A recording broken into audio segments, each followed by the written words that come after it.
gente anseia esse momento da volta do Senhor Jesus, amém, irmãos? Já estamos há muito tempo nesse mundo pregando o Evangelho, pregando a volta de Cristo, e para nós que somos finitos parece que não tem fim, mas logo, logo Jesus voltará. Com um pouquinho mais de tempo e Ele estará novamente reinando, mas em condições bem diferentes, novos céus, nova terra, onde não existirá mais dor, nem lágrimas, nem sofrimento, nem pedidos especiais de irmãos em prol de saúde ou outra coisa qualquer. Só alegrias, só cânticos de louvores. Ah, irmãos, como nós esperamos a restauração de todas as coisas desse mundo. Eu quero convidar os irmãos a abrirem suas Bíblias no Evangelho de João, capítulo 5, versículos 1 a 8. Evangelho de João, capítulo 5, versículos dele até o versículo 8.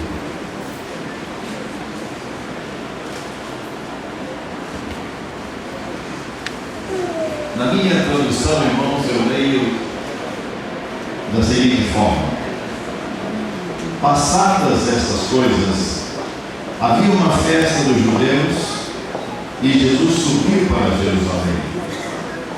Ora, existe ali junto à porta das ovelhas um tanque, chamado em hebraico Betesda, o qual tem 5 pavilhões ou alpendres.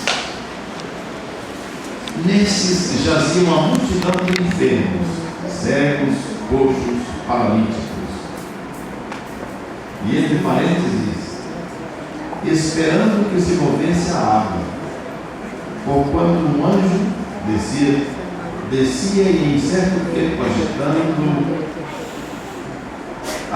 toda a água, sarava, uma vez agitada a água, sarava de qualquer doença que tivesse aquele que entrasse pela primeira. E ali estava um enfermo, havia 38 anos. Jesus, vendo-o deitado e sabendo que estava assim há muito tempo, perguntou-lhe: queres ser curado? E respondeu-lhe o enfermo: Senhor, não tem ninguém que me ponha no tanque quando a água é agitada, pois enquanto eu vou, desce outro antes de mim. E então lhe disse Jesus: levanta-te, toma o teu leito e anda. No Evangelho de João, irmãos, diferente dos demais evangelhos do Novo Testamento, não existe a palavra milagre. Em lugar da palavra milagre, João usa a palavra sinal. Sinal significa um milagre realizado com um propósito definido de mostrar o poder de Deus. Durante o ministério de Jesus aqui na terra, os judeus vinham sempre pedindo que Jesus lhes desse um sinal que mostrasse a autoridade de suas declarações, de seus ensinos e também de suas obras. Mas Jesus, de forma muito categórica, dizia: nenhum sinal lhe será dado, senão o de Jonas. Mas quando Jesus ascendeu aos céus, o apóstolo João relacionou não apenas 2 sinais ou 3, mas 7, que davam evidências claras do poder de Deus na vida de Jesus e também durante todo o seu ministério e suas obras. O primeiro sinal que João relacionou e postou na linguagem de hoje foi exatamente a transformação da água em vinho nas bodas de Caná. O segundo sinal foi a cura do filho de um oficial do rei. O terceiro sinal foi este sinal: a cura de um homem paralítico há 38 anos. O quarto sinal foi a multiplicação de 5 pães e 2 peixinhos para alimentar mais de 5.000 pessoas. O quinto sinal foi Jesus vindo ao encontro dos discípulos, andando sobre as águas do mar da Galileia. E o sexto sinal foi Jesus curando um cego de nascença, algo que nunca tinha acontecido. E agora, e finalmente o sétimo, foi a ressurreição de Lázaro.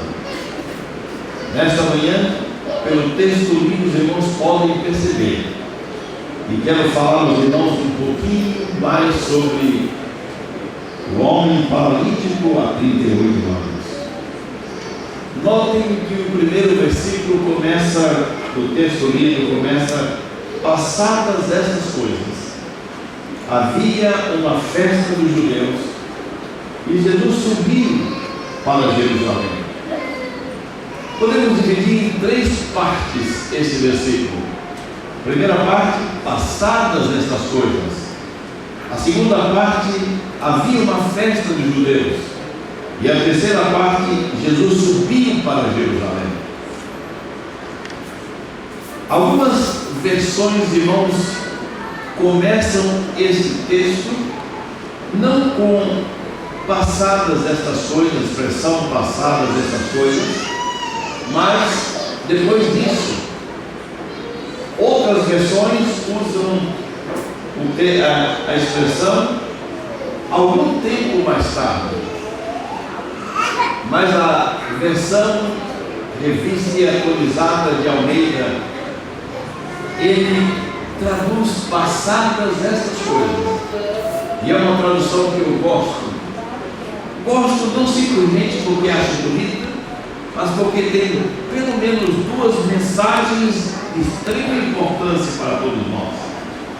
A primeira delas é que no mundo que nós vivemos, tudo passa. E que não é bom viver no passado. Coisas boas passam e coisas más também passam. Momentos bons passam, momentos ruins também passam. Juventude passa, velhice também passa. Bonança passa e dias difíceis também passam. Alegria passa e tristeza também passa. Por essas e outras, o sábio Salomão conclui que se tudo passa, tudo é vaidade. E então ele segue dizendo: e insistir viver no passado não é outra coisa senão correr atrás do vento. Queridos irmãos, diante desta conclusão do sábio Salomão, eu só poderia orientar os irmãos a deixar o passado no passado, a viver o presente em novidade de vida com Cristo Jesus, a deixar que o Espírito Santo, tão bem cantado pelo Adriano nesta manhã, me prepare um futuro glorioso, brilhante, maravilhoso, que está além da sua imaginação, que está além do seu entendimento. Em Jerusalém, irmãos, tem um muro chamado Muro das Lamentações. Esse muro é considerado pelos judeus o lugar mais sagrado de todo Israel. E por 2 razões. Primeiro, porque é o que restou do templo de Jerusalém depois de destruído no ano 70 pelos romanos. Filma um pouquinho no banheiro. Porque eles creem piamente que ali Deus habita ainda hoje. E assim eles, entra anos, sai anos, e centenas de judeus continuam naquele pedaço de parede, naquele muro, crendo que Deus ali está, eles continuam orando, chorando a destruição de um templo sagrado, destruído há quase 2000 anos no passado. Insistem em viver no passado. Eu só lamento, irmãos, que eles não tenham aprendido com Salomão e insistir em viver no passado é correr contra o tempo, é correr em busca do vento, ou atrás do vento, que é melhor. E que em Jerusalém não tem um outro muro, um muro chamado Muro da Gratidão, onde eles pudessem ali, dia após dia, também dar glórias a Deus e agradecer a Deus pelas bênçãos recebidas diariamente, e ter suas mentes voltadas para aquele dia quando todos haveremos de exclamar: eis o tabernáculo de Deus com os homens. A segunda mensagem especial que a expressão passadas estas coisas nos traz é sobre o perdão genuíno. O perdão genuíno, irmãos, envolve esquecimento, envolve deixar para trás, envolve não viver no passado, envolve deixar tudo para trás, tudo no passado. Falando sobre o perdão genuíno, Deus diz que Ele lança os nossos pecados onde?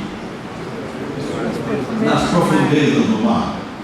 Ao fazer uso dessa figura de linguagem, queridos irmãos, Deus o faz para nos assegurar que Ele esquece as nossas transgressões, que Ele esquece os nossos pecados, que Ele deixa tudo no passado, e também para nos ajudar a lidar da mesma forma com os nossos pecados confessados e depositados aos pés de Cristo, e com as transgressões, com os pecados daqueles que nos ofendem, daqueles que trazem, nos agridem e nos ofendem e pecam contra nós, para fazer o mesmo, lançar tudo mesmo nas profundezas do mar.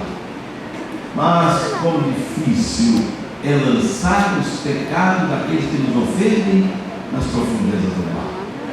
Como é difícil esquecer os pecados daqueles que nos ofendem, as agressões daqueles que nos ofendem, especialmente para a gente que vive na era da computação, da informática, que é tão fácil com um clique abrir um arquivo, ou abrir todo o pecado.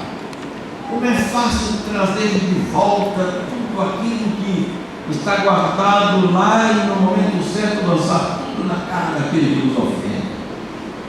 E eu vou dizer aos irmãos que, devido a essa facilidade de desenterrar o passado e trazer tudo nos momentos de desentendimento, seja ele leve ou não, muitos relacionamentos têm sido destruídos, porque eles destroem os pilares fundamentais do genuíno perdão. Esta manhã eu quero dizer uma coisa para vocês, muito importante. Deus pode até pedir coisas muito difíceis para a gente, e lançar os pecados daqueles que nos ofendem nas profundezas do mar, do esquecimento, deixando tudo para trás. É algo difícil.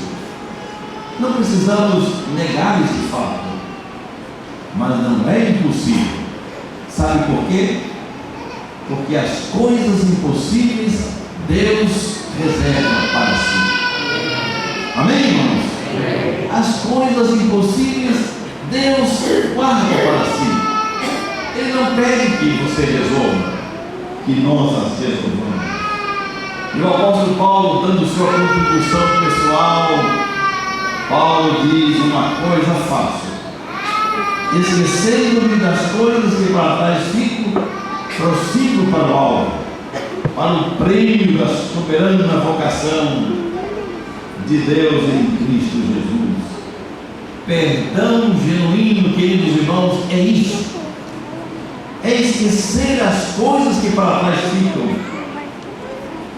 Deus nos concedeu a bênção do perdão para nos ajudar exatamente a esquecer das mazelas do passado, a descolar, como dizem os publicitários, e prosseguir para o alvo, prosseguir para o prêmio da soberana vocação em Cristo Jesus. Perdão genuíno, irmãos, é algo que Deus coloca em nossa natureza, para que a gente possa aprender a lidar com os nossos próprios pecados, nossas próprias fraquezas, e com as fraquezas do nosso irmão, da esposa, do esposo, dos filhos, dos nossos amigos e assim por diante. Nós não conseguiríamos avançar ou manter relacionamentos saudáveis se não aprendermos a perdoar a nós mesmos e a perdoar o nosso irmão. Mas acima de tudo, irmãos, perdão genuíno é uma dádiva de Deus para que nós, pecadores, possamos ter acesso às bênçãos e alegrias do recomeço. Daí a razão do texto bíblico, Jesus nos diz: se teu irmão pecar contra ti, vai a ele só. Se ele te ouvir, ganhaste o teu irmão. Tudo pode começar de novo. O relacionamento, as alegrias, a vida, a sua vida cristã, a vida dele também. Não permita que o sol se ponha sobre a sua cabeça. Vai a ele, para que ambos experimentem logo mesmo, ainda hoje, as alegrias e as bênçãos do recomeço. A segunda parte do texto diz: havia uma festa dos judeus. Esse é o segundo relato bíblico de Jesus indo a uma festa. O primeiro foi a boda de Caná, e agora é essa festa dos judeus. Seguramente se tratava da Páscoa. Mas se não fosse uma festa da Páscoa, que de errado teria Jesus ir a uma festa? O cristão, queridos irmãos, contrariando o que muitos pensam, não foi colocado neste mundo, ou chamado a viver neste mundo, para ser um mar, ou um lago de águas amargas, mas a viver, foi chamado a viver, a ser uma fonte de alegria, pela salvação que ele experimenta na pessoa de Cristo Jesus. E como o próprio Cristo diz em João capítulo 15, versículo 11: tenho-vos dito isto, para que a minha alegria esteja em vós, e a vossa alegria seja completa.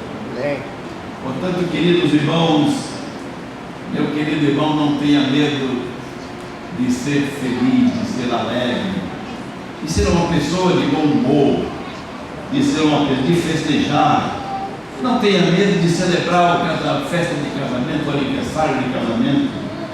Não tenha medo de celebrar o aniversário da sua esposa, do seu esposo, filhos.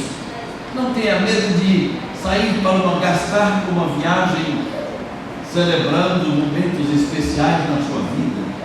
Amor e alegria são dons do Espírito Santo e precisam ser cultivados ao longo de toda a sua vida. Se falta alegria no seu viver, se falta alegria no seu casamento, se falta alegria no seu relacionamento com seus filhos, se falta alegria no relacionamento com seus irmãos de igreja ou de companheiros de trabalho, ore a Deus e peça a porção dobrada do Espírito Santo, para que você tenha a porção dobrada desta alegria e do humor tão necessário para um relacionamento sadio. Na história do povo de Israel, irmãos, Deus estabeleceu 3 festas de longa duração. Nessas festas o povo celebrava a libertação do cativeiro egípcio, a libertação da escravidão do pecado, mas acima de tudo, o povo celebrava a presença do Senhor no meio deles. Ah, queridos irmãos, essas festas eram muito aguardadas e concorridas pelo povo de Israel, principalmente por causa da bênção do Senhor, por causa da presença do Senhor no meio deles. E aqui vai um conselho muito pessoal. É muito bom participar de uma festa que tenha a presença do Senhor. Vou repetir. É muito bom participar de uma festa que tenha a presença do Senhor. Aliás, vou modificar a escala. É mais do que muito bom. É maravilhoso participar de toda festa que tenha a presença do Senhor. Muitas vezes falamos palavras e às vezes a gente não se atém ao significado dela. A gente fala maravilhoso, maravilhoso, mas o que é maravilhoso? Maravilhoso, queridos irmãos, é algo que está além do seu entendimento. Ou a felicidade que você experimenta em participar de uma festa onde Deus está presente, está além do seu entendimento. E as pessoas, queridos irmãos, que deixam de frequentar os cultos, que deixam de frequentar a igreja, que deixam de frequentar esses momentos extraordinários onde Deus se faz presente, vão perdendo essas alegrias, essas emoções resultantes da presença de Deus em nosso meio. Sim, é muito bom participar de uma festa, nada substitui. Hoje nós temos a internet, muita gente prefere ficar na internet ouvindo sermões. Não é uma festa com a participação dos irmãos, aquecendo um ou outro a continuar firmes nessa caminhada em direção ao lar celestial. Finalmente, a terceira parte desse verso diz: Jesus subiu para Jerusalém. Jerusalém significa cidade de paz. Jesus subiu para a cidade de paz. Jerusalém era uma cidade estabelecida sobre o monte de Sião. E daí a expressão que Jesus subiu para Jerusalém, para a cidade de paz, que ficava no monte de Sião. Jerusalém passou a ser símbolo, irmãos, da cidade santa e também símbolo do povo de Deus. Em Jerusalém ficava o trono de Davi e ficava também o santuário ou a casa de Deus.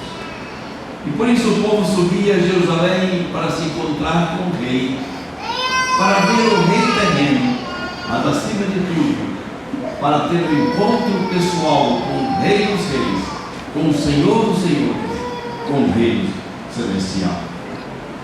Sim, subia em busca do perdão divino, em busca da paz no céu, em busca da alegria da salvação, em busca da bênção do Senhor. Nesta manhã quero lhe dizer, meu irmão, que o lugar que você está não é outro senão a Jerusalém moderna. A Jerusalém espiritual. Esse lugar é a cidade de paz. E a minha pergunta é: o que lhe traz nesta manhã, meu irmão, a Jerusalém espiritual? O que lhe traz a cidade de paz? O que lhe traz esse lugar de descanso e refrigério? O que lhe traz a casa de Deus nessa manhã? Se você veio à casa de Deus, meu irmão, se você veio a esse lugar em busca de uma bênção especial do Senhor, você veio ao lugar certo, porque aqui é a cidade de paz, e Jesus também veio a esse lugar para ter um encontro especial com você. Se você está com sua alma atribulada, Jesus veio lhe oferecer paz.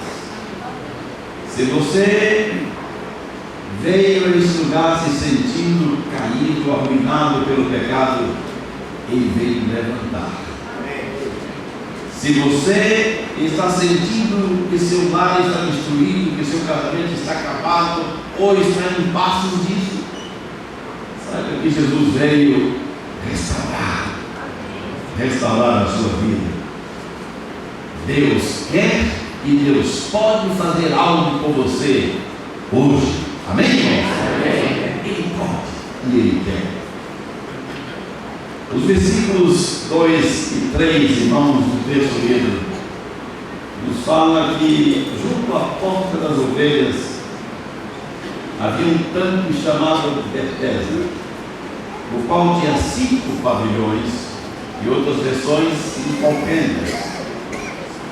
E no versículo 3 diz: nesses jazia uma multidão de enfermos, cegos, coxos e paralíticos. A história nos informa, irmãos, que Jerusalém tinha 12 portas, sendo uma delas a porta das ovelhas. E bem perto da porta das ovelhas tinha um tanque chamado Tanque de Betesda. Esse tanque se apresentava com uma cobertura sustentada por pilares que formavam os alpendres. Betesda, irmãos, é uma palavra hebraica que significa casa da graça ou casa da misericórdia.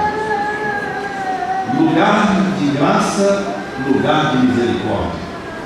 A porta da graça e os alpendres ou os pavilhões que davam acesso às águas do tanque de Betesda representam o livre acesso que o pecador, que é oferecido ao pecador através de Cristo Jesus, através da graça de Deus a todos nós. É exatamente como diz o próprio profeta Isaías: todos vós que tendes sede, vinde às águas. Não exclui ninguém, todos vós. Se tendes sede, vinde às águas. Meu irmão, nesta manhã eu quero que você saiba diante desse quadro maravilhoso da graça do Senhor nosso Deus. E se você está se sentindo sedento, cansado, carente de refrigério divino, de sua paz, eu quero que você saiba que a porta da cidade de paz estará sempre aberta para você. E se você, e que bem perto dessa porta de Jerusalém, há um tanque chamado Betesda, ou Casa da Graça. E junto desse tanque, Jesus está e estará sempre a lhe oferecer de graça da água da vida. O texto bíblico nos informa que os alpendres estavam cheios não de ovelhas naturais, mas de ovelhas espirituais, todos carentes de auxílio, nada podendo fazer por si mesmo, dependiam de alguém, de outra pessoa. E quando a gente chega ao versículo 4, a gente lamenta a intromissão do inimigo numa estratégia usada para manter todos eles sempre deitados ali, cegos, coxos e paralíticos. E a estratégia era desviar o foco. Vejam que eles estavam no lugar certo. Estavam ali, coxos, paralíticos e cegos, bem perto do lugar, na casa de misericórdia, na casa de graça, em busca de graça, mas com um foco errado. Esperavam que o anjo descesse do céu e então agitasse as águas e então dissesse: olha, salve-se quem puder, quem ao descer primeiro vai ser salvo, Deus é assim, vai ser quem curado. puder. Deus não atua assim, Isso é uma Deus não age estratégia do assim. inimigo para mantê-los ali. Há muita gente, irmãos, que tem o foco errado na busca de cura das suas enfermidades. Não há nenhum mal em buscar a cura, mas o mal está quando a gente põe foco em buscar a cura a todo jeito e despreza os canais corretos, que é a sabedoria que Deus dá ao homem para ajudar um ao outro, e também o próprio Deus, e fica buscando o agitar das águas em lugares, em águas rotas, uma cura que não vem de Deus. O texto bíblico nos diz, irmãos, que quando Jesus entrou em Jerusalém pela porta das ovelhas, ele foi direto para aquele tanque, porque ele era exatamente a verdadeira água da graça, a água purificadora, a água que poderia transformar a vida daqueles homens. Ele ficou um homem deitado, paralítico, há 38 anos. Eu fico às vezes pensando assim, por que Jesus insistiu em dar atenção a esse paralítico? Por que ele não procurou um outro caso muito mais fácil? Interessante, irmãos, por que não procurou, quem sabe, um caso assim, de uma criança que estava passando por febre, ou quem sabe um caso mais simples? Por que procurar um que estava há 38 anos e, além do mais, diz o texto, que estava ali abandonado? Ele mesmo dizia que não tinha ninguém para lançá-lo nas águas. A família já tinha abandonado. Os impossíveis Deus reserva sempre para si. Amém. Deus, irmãos, não passaria de largo jamais. Querendo ajudar até aquelas pessoas que têm dificuldade em crer, lá estava ele diante de um paralítico há 38 anos. Lá estava ele diante da filha de Jairo, quando todos diziam, não adianta mais, ela já morreu. Lá estava ele se dirigindo para o túmulo, quando diziam de alguém que tinha sido enterrado há 4 dias, e as próprias irmãs diziam, já cheira mal. O impossível pertence ao Senhor. Ele reserva somente para Ele. E Ele jamais desistiria, jamais passaria de lado, só porque era um caso bem difícil. E Jesus então pergunta para aquele homem, você quer mudar de vida? E ele diz, não tem ninguém para me ajudar. Ele abre o seu coração. Era uma confissão verdadeira, sincera. Querer, quero, Senhor, mas não tem ninguém para me ajudar. Mas ali estava exatamente quem poderia me ajudar. Aquele paralítico. E Jesus então disse para ele, olha, toma o teu leito, a tua esteira, levanta-te e o quê? Meu querido irmão, vai chegar o momento que você precisa se render a Deus, se entregar completamente a Ele e abrir o seu coração, dizendo, Senhor, eu preciso da sua ajuda. Você não precisa e não pode, não deve continuar resistindo ao trabalho do Espírito Santo na sua vida. Deus quer e Deus pode fazer algo por você hoje. Amém. O povo de Israel, irmãos, estava no finalzinho da sua história. No final mesmo. Pouco tempo, poucos dias a mais seriam levados do cativeiro. Mas Deus, movido pela misericórdia, chamou o profeta Isaías e falou, Isaías, vai à casa do oleiro. Isaías conhecia onde ficava o oleiro. E ele foi até a casa do oleiro. Quando chegou lá, Deus não disse nada para ele e deixou que ele observasse o trabalho do oleiro. E o oleiro estava na roda trabalhando um vaso. E trabalhando, e quando tudo estava prontinho, o vaso destruiu-se, arruinou-se nas mãos do Aí Deus falou para Jeremias: vai e dê essa mensagem para o povo. O oleiro pegou o vaso, juntou tudo novamente e começou a fazer e preparou o vinho. Só Deus pode fazer de você um vinho vaso. E Ele quer, e Ele pode fazer hoje. Mas Ele não fará nada se você não permitir que Ele faça. Deus respeita o seu livre-arbítrio. Mas se você estiver disposto a dizer: Senhor, aqui estou, toma minha vida nas tuas mãos, me ajuda, Senhor. Eu sou um pecador, eu preciso que o Senhor me levante. Ele vai te levantar. Se você disser para Deus: Senhor, a minha vida está contrária, não entendo nada que está acontecendo, Ele vai planear o seu caminho. Senhor, eu entrei nesse lugar, subi ao monte de Jerusalém espiritual, estou cheio de fardos, eu quero deixar tudo nas suas mãos. Ele vai tomar este fardo. E Deus então dizia para o profeta: diga ao povo, se o oleiro pode pegar o vaso uma vez, que estragou nas suas mãos uma vez, duas e três, e transformá-lo finalmente num vaso perfeito, por que vocês não me permitem que eu faça o mesmo com a vida de vocês? Você sozinho, meu irmão, não vai chegar a lugar nenhum.